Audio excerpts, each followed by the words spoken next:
자, 이 사람이 사는 세상에서 문제가 없을 수 없습니다. 그렇죠? 문제가 없다면 그건 사람이 사는 세상이 아닙니다.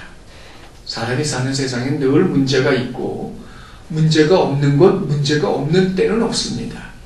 어느 시대, 어느 장소, 누구를 불문하고 늘 문제를 만나고 겪고 당하면서 살게 됩니다. 자, 그러나 핵심은 예수 믿는 사람들에게는 어떤 문제를 만난다 할지라도 피난처가 있다는 거예요. 여러분 그걸 믿으십니까? 그 피난처가 뭐예요? 아니, 믿는다고 그래놓고 뭘 믿는지도 몰라요. 피난처가 뭐예요 그러면? 예수 믿는 사람들이 문제를 만날 때 숨어 있을 수 있는 만한 피난처. 아리까리 합니까? 아니면 말했다고 괜히 틀린다고 그럴까봐 얘기를 안 하시는 겁니까? 물론 하나님이에요. 하나님. 그건 분명한 사실이에요. 그런데 오늘 우리가 본문을 중심으로 한 가지 좀 생각을 해보고자 합니다. 사노라면 인생의 폭풍과 태풍을 만날 때가 있습니다. 이 세상에 사는 동안 이건 변할 수 없는, 사실 이건 진리라고 해도 과언이 아닐 겁니다. 그만큼 세상은 늘 폭풍과 태풍 속에 있고 사람은 그런 가운데 살고 있습니다. 그러나 그 태풍과 폭풍의 강도가 어떠하든, 그 강도가 어느 정도이든 간에 사람은 반드시 피할 장소가 있다는 겁니다. 그러면 인생에 폭풍과 태풍이 몰려올 때 피할 곳이 어디냐? 자, 오늘 본문은 이렇게 좀 접어두시고, 자, 한 번 더 띄워주세요. 시편 27편 5절입니다. 다 함께 읽습니다. 시작. 여호와께서 한낱날에 나를 그의 초막 속에 비밀을 지키시고 그의 장막 은밀한 곳에 나를 숨기시며 높은 바위 위에 두시리로다. 그랬어요. 자, 언제요? 한낱날에. 한낱날에 어떻게 하셔요? 우리가 있을 곳이 어디예요?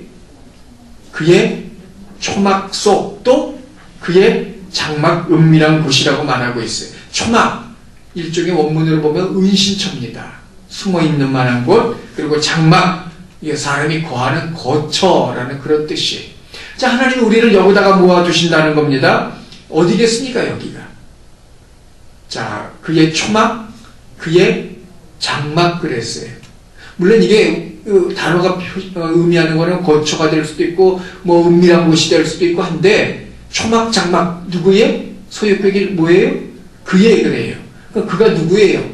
하나님이죠. 그럼 하나님의 초막, 하나님의 장막이 어디입니까? 뭐 성전일 수도 있고 성막일 수도 있어요. 근데 자, 이거 가만히 한번 생각을 해요.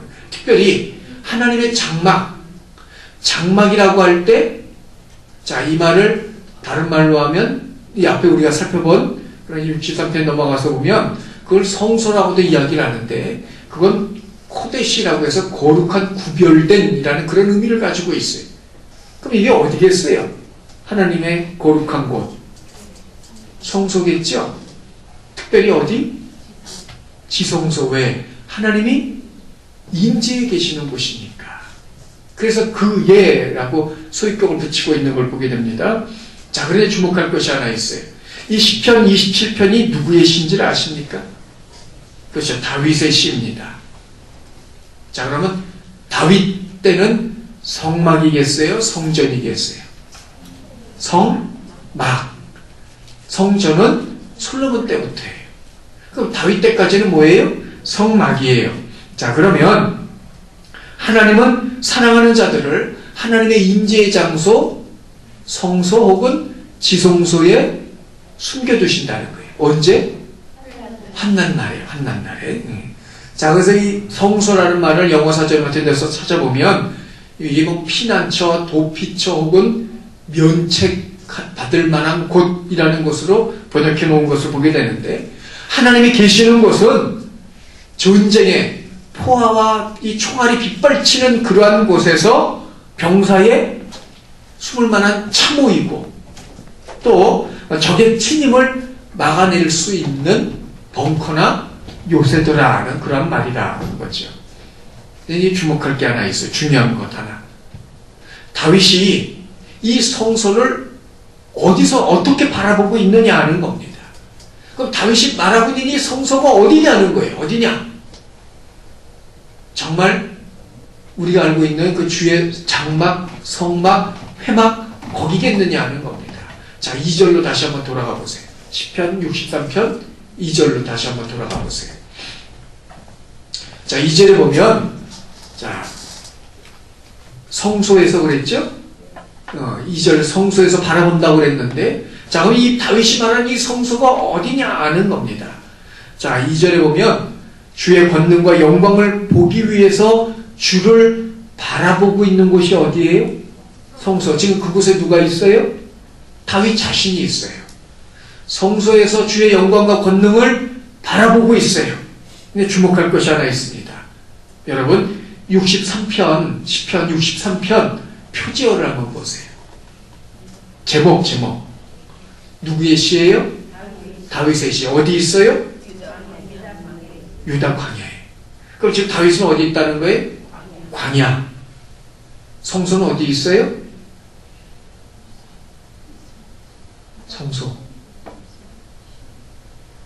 성소는 어디 있을까요?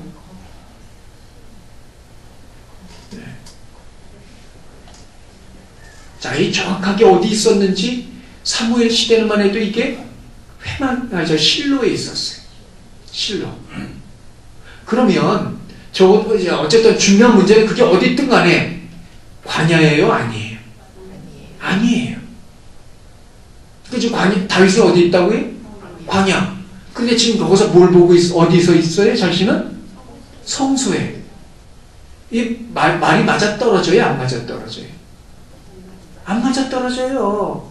성소는 광야에 있진 않아요. 그런데 다윗은 지금 광야에 있으면서 자신은 성소에 있다고 이야기를 해요. 무슨 말인지 이해가 되시죠? 예? 예? 뭐라고 하셨어요? 응? 나만 못 들었는가 봐. 예. 자, 이걸 우리가 깊이 생각할 필요가 있다는 거예요. 지금 다윗 자신은 성소가 아닌 광야에 있으면서도 자신은 성소에 있다고 말을 하고 있다는 겁니다. 이건 아이러니일 수도 있고 아니면 이거는 말도 안 되는 어거지일 수도 있다는 그런 거죠. 자, 그런데 잘 보십시오. 다윗은 지금 하나님의 성소와는 전혀 상관이 없는 그 장소에 있어요. 그리고 특별히 그 장소가 어디입니까? 고립무원이에요. 무슨 말이에요? 다윗이 있는 곳이 어디예요? 한마디로 말하면 사울 왕에게 쫓겨서 자기 생명을 보존하기 위해서 도망가 있는 그 장소예요. 자, 그런데 광야에서 오랜 세월 동안 다윗은 그 광야에서 숨어 지냈던 그런 정치적인 망명자입니다. 그렇죠? 이건 분명한 사실이에요. 당연히 하나님의 법궤가 있는 성소하고는 지리적으로 떨어져 있다는 거예요. 그곳이 그곳일 리가 없어요. 만약에 다윗이 그곳에 나타났다면 어떻게 되겠어요? 댕강모가지가 날아가지. 그렇지 않겠어요? 다윗은 절대로 지금 성소가 아니라는 거예요. 그곳에 있지 않아요. 오히려 광야에 있어요. 자, 그런데도 불구하고 다윗은 자신이 성소에 있다고 말하고 있습니다. 그러면 성소의 그림자고는 도무지 찾을 수 없는 곳에서 그는 성소에 있다고 고백을 하는데, 그럼 다윗이 말하는 이 성소가 어떤 곳이냔 말이에요. 자, 다시 시편 27편을 다시 한번 보세요. 자, 여호와께서 한낱날에 나를 그의 어디? 초막, 그리고 그의 어디? 장막이라고 말하고 있습니다. 물론 나중에 보면 높은 곳도 말하고 있습니다만, 한마디로 말하면, 자, 초막 속에 어떻게 해요? 하나님께서 나를 초막 속에 비밀히 지키시고 그의 장막 가운데 장막 은밀한 곳에 나를 숨기시고 그랬어요. 자, 비밀한 곳, 은밀한 곳. 자, 이 은밀하다, 이 단어의 원문적인 의미로 보면 덮다라는 그런 의미를 갖고 있어요. 덮어놓으면 보여요, 안 보여요? 안 보여요. 또 이 비밀스러운 곳이에요, 그곳은. 본인 외에는 아무도 알 수 없는 곳이라는 거예요. 무슨 말인지 이해가 되셔요? 여러분, 이걸 잘 이해하셔야 돼요. 혹시라도 만큼이라도 99%는 이해가 되는 1%다 이해가 안 될까봐 다시 한번 말씀을 드릴게요. 다윗은 광야에 있어요. 성소는 광야에 없어요. 그런데도 다윗은 자신이 성소에 있다고 말하고 있어요. 그럼 다윗이 말하는 이 성소가 어디냐? 시편 27편에도 보면 이것도 다윗의 시인데 환난날에 자신이 어디 있다고 그래요? 그의 거처, 하나님의 거처, 하나님의 처소, 하나님의 초막, 하나님의 장막에 있다고 그래요. 근데 그곳이 어떤 곳이에요? 비밀한 곳이고 은밀한 곳이에요. 그러면 다윗이 말하는 성소는 어떤 곳이에요? 은밀한 곳, 비밀한 곳. 왜? 자기는 분명히 광야에 있지만 사울은 자신을 찾을 수 있어요? 없어요? 없어요. 못 찾아. 그래서 비밀한 곳이고 그래서 은밀한 곳이라고 말하고 있다는 말입니다. 자, 문제는 이겁니다. 그럼 정말 다윗이 이렇게 아무도 모르는데 이렇게 숨어 있느냐? 그거 아니죠. 다윗 혼자라면 가능해요. 지금 다윗은 몇 명과 함께 있어요? 600명하고 함께 있어요. 그럼 생각을 해봐서 600명이 이동하는 거 보여요? 안 보여요? 보여요. 그러니까 뻑하면 사울에게 들켜서 사울을 쫓아가잖아요. 보이니까. 그런데도 다윗은 은밀한 곳이라고 말하고 있다는 거예요. 다윗이 왜 그렇게 이야기를 하고 있느냐는 말입니다. 지금 다윗은 광야에 있는 그 순간을 한번 생각을 해보십시오. 순간순간 엄습해오는 두려움, 불안, 염려, 어떤 것 때문에? 사울왕이 자기를 죽이려고 쫓아오니까. 아마 자다가도 바삭 소리만 나면 벌떡 일어날 겁니다. 왜? 그만큼 지금 위기에 놓여 있다는 거예요. 누가요? 다윗이 말입니다. 그러나 그것만 있는 곳이 아니라는 거예요.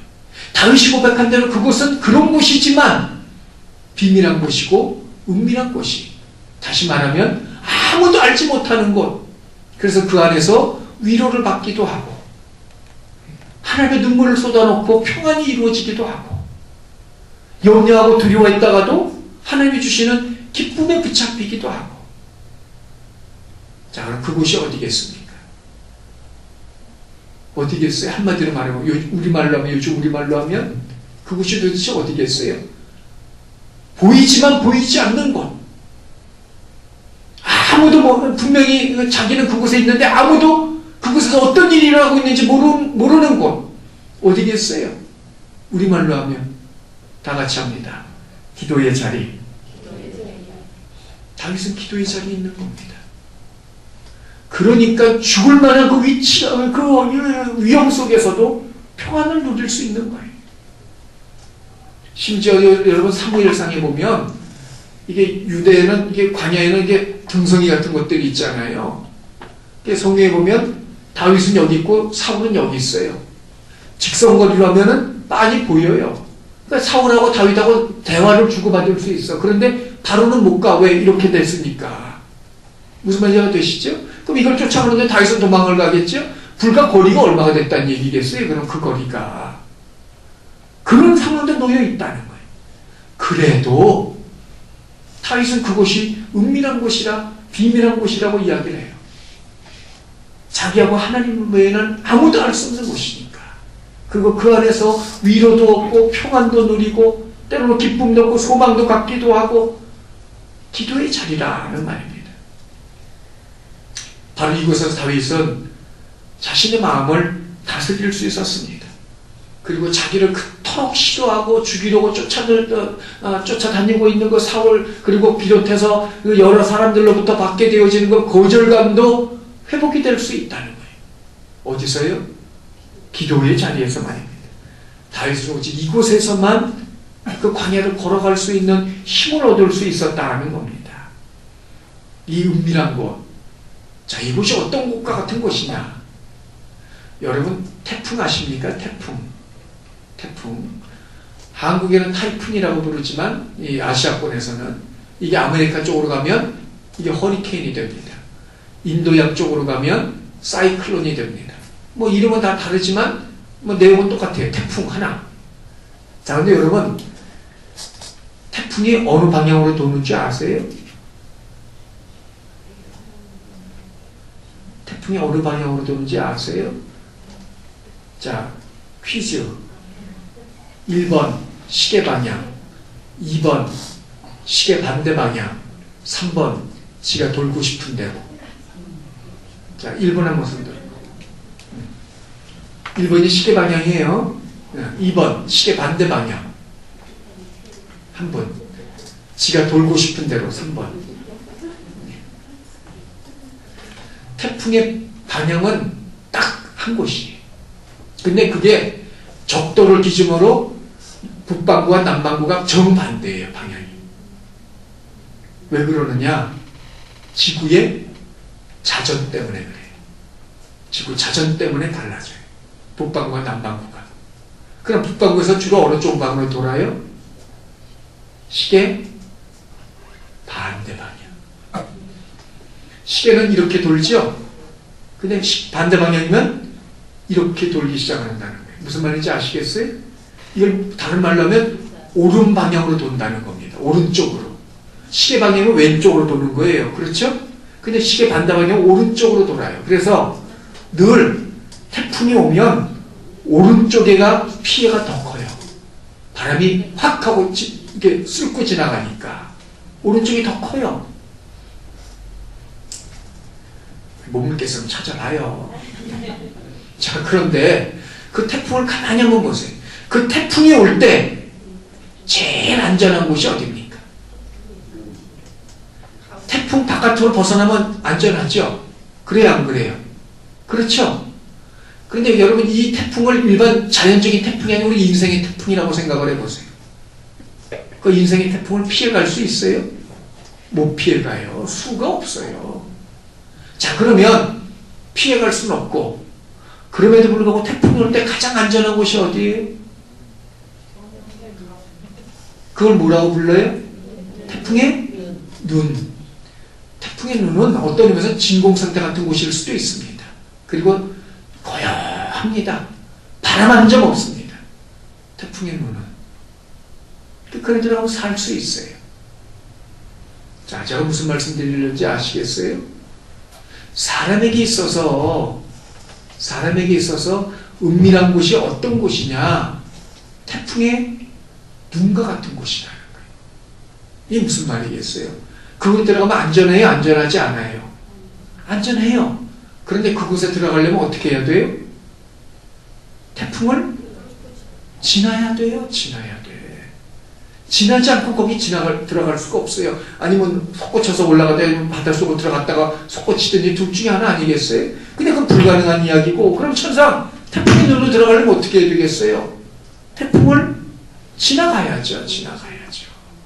그 방법밖에는 수가 없는 거 아닙니까? 이게 무슨 말이겠어요?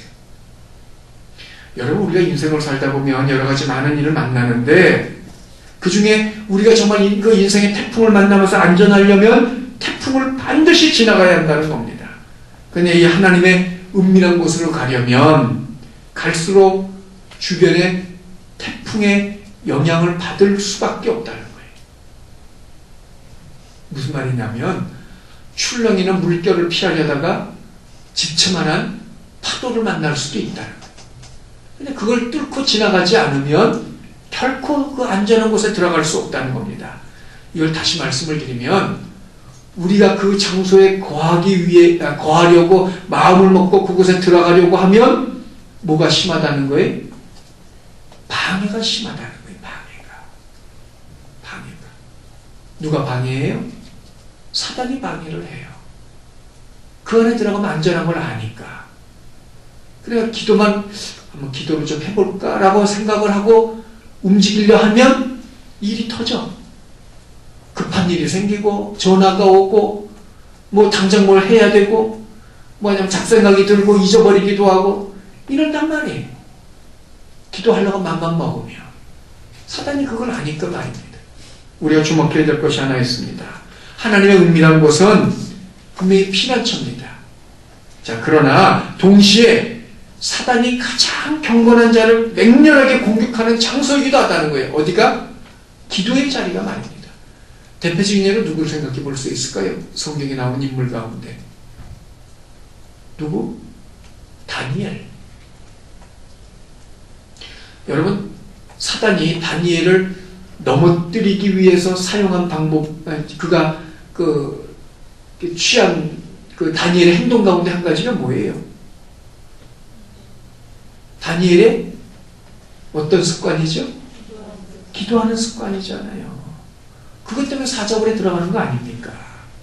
다니엘이 기도하지 않았더라면 딱 그때를 노리고 있다 그걸 낚아채더라는 거예요. 예수님을 보세요. 예수님이 어디서 잡히셨어요? 예수님이 잡히신 곳이 어디예요? 아이 큰일 났네. 예수님이 잡히신 곳 겟세마네 동산 혹은 감람원이라고 하는 곳. 근데 여러분 가만히 보세요. 예수님께서 복음서에 보면 유다를 향해서 떡 한 조각 찍어주면서 내가 할 일을 하라 그랬죠. 유다가 그 떡 조각을 받고 나가니 곧 밤이더라 그랬어요. 유다는 사라졌어요. 그렇죠? 자, 그리고 예수님께서 성찬식을 행하세요. 그리고는 성찬식 끝난 다음에 이제 가자. 그리고 어디로 가요? 감람원 겟세마네 동산으로 가요. 그러면 유다는 예수님이 어디로 간지 알아요? 몰라요? 몰랐죠? 못 봤잖아요. 먼저 나갔으니까. 그래요? 안 그래요? 그런데 예수님께서 겟세마네 동산에 계시는 동안에 유다가 찾아오죠? 사람들을 데리고. 유다가 어떻게 알았을까?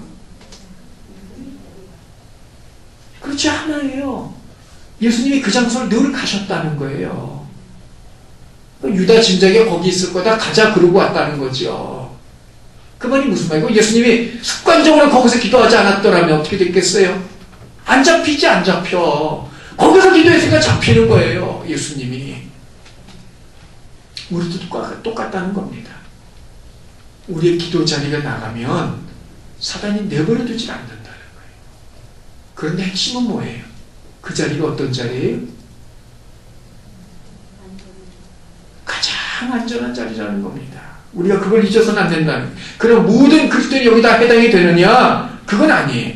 이 하나님의 은밀한 곳에 피하는 자들은 따로 있다는 거예요. 그들이 어떤 자들이냐? 누구예요? 하나님의 은밀한 곳에 피할 수 있는 사람. 시편 63편 2절에 의하면 그곳이 어떤 곳이든 어떤 상황이든 어디 있는 사람?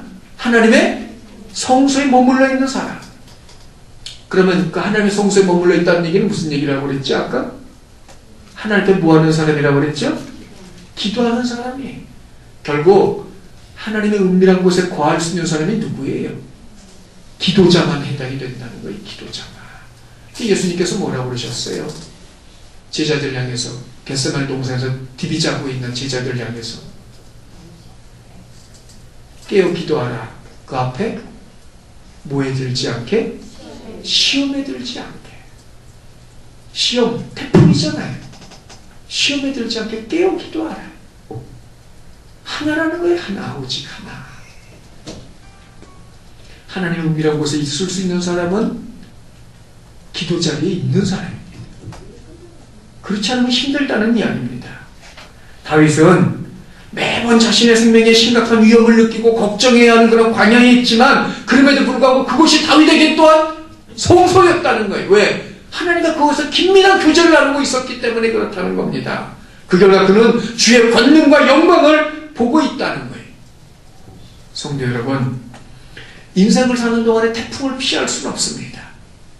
누구를 막론하고 말입니다. 그러나 그 태풍 속에서도 우리는 피난처를 찾을 수 있어요. 그건 하나님과 은밀한 만남의 장소라는 겁니다. 그러나 그곳에 가고 싶다고 아무나 가는 곳이 아니에요. 성소에 있는 사람만, 다시 말하면 기도하는 사람만 그 은밀한 곳에 들어갈 수 있다는 겁니다. 하나님과 만나는 곳, 다시 말하면 개인의 기도의 중요성, 필요성을 강조한 말입니다. 세상에 사는 동안에 하나님의 피난처를 들어가기를 원한다면 먼저 하나님의 성소에 가 있어야 돼요. 기도의 자리에 있어야 하나님의 피난처에 들어갈 수 있다는 말입니다. 결론을 내립니다.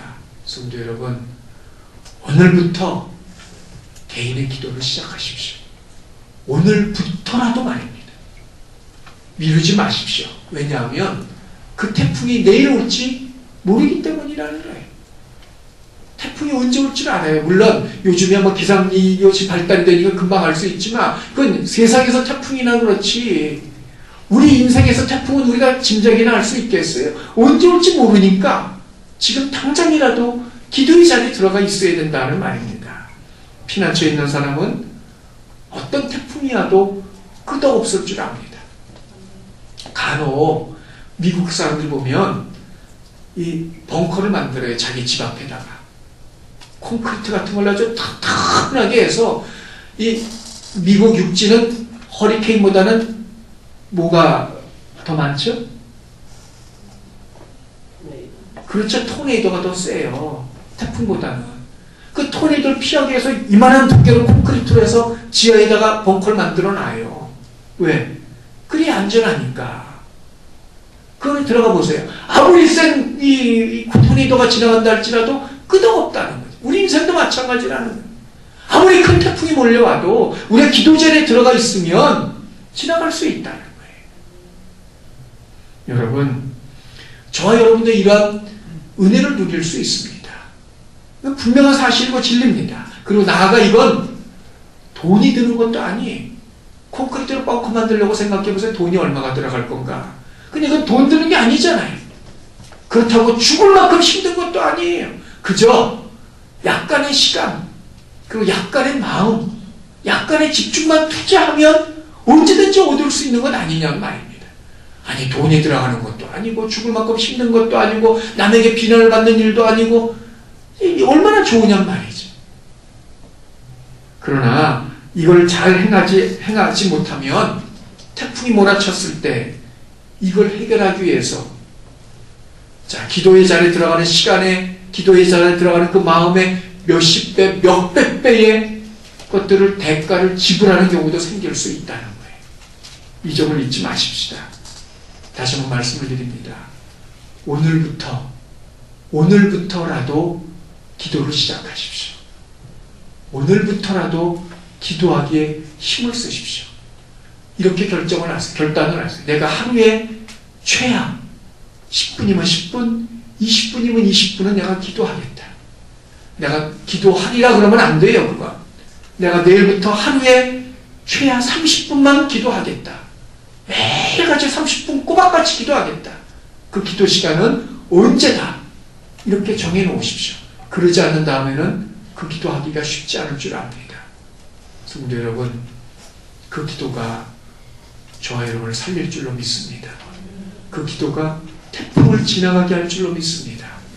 오늘부터 그 기도를 시작하십시다. 인생에 어떤 태풍이 와도 끝없을 줄로 믿습니다. 이런 저와 여러분 되시기를 주님의 이름으로 부탁드립니다.